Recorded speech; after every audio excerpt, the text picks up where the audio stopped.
আমারই চেতনা রঙে পন্না হলো সবুজ, চুনি উঠল রাঙা হয়ে। আমি চোখ মেললুম আকাশে, জ্বলে উঠল আলো পূবে পশ্চিমে। গোলাপের দিকে চেয়ে বললুম সুন্দর, সুন্দর হলো সে। তুমি বলবে এই যে তত্ত্ব কথা, এ কবির বাণী নয়। আমি বলবো এ সত্য, তাই এ কাব্য। এ আমার অহংকার, অহংকার সমস্ত মানুষের হয়ে।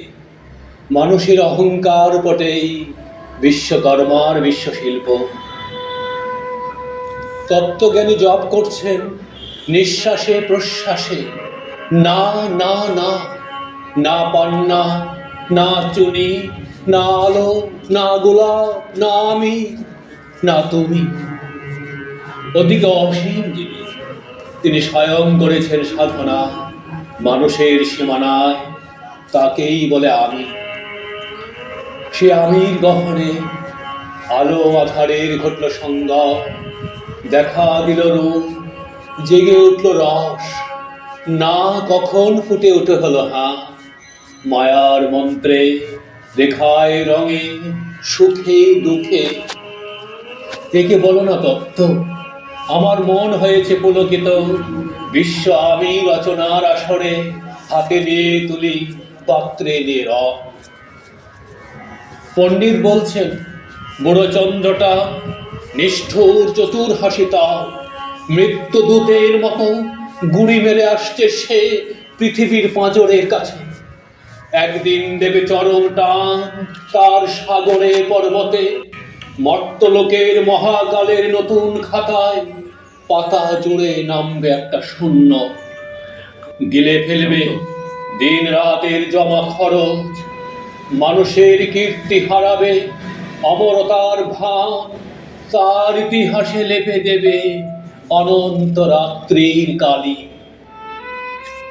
মানুষের যাবার দিনের চোখ বিশ্ব থেকে নিকিয়ে নেবে রং, মানুষের যাবার দিনের মন ছানিয়ে নেবে রস। শক্তির কম্পন চলবে আকাশে আকাশে, জ্বলবে না কোথাও আলো। বিনাহীন সভায় যন্ত্রে আগুন নাচবে, বাজবে না সুর। সেদিন কবিত্বহীন বিধাতা একা রবেন বসে নীলিমাহীন আকাশে, ব্যক্তিত্ব হারা অস্তিত্বে গণিত তত্ত্ব নিয়ে।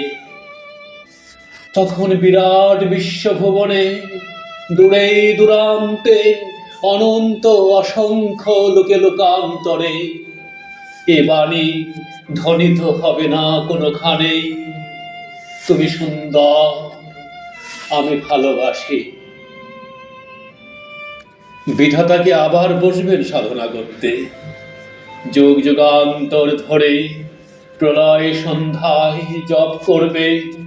কথা কও, কথা কও, বলবে বলো তুমি সুন্দর, বলবে বলো আমি ভালোবাসি।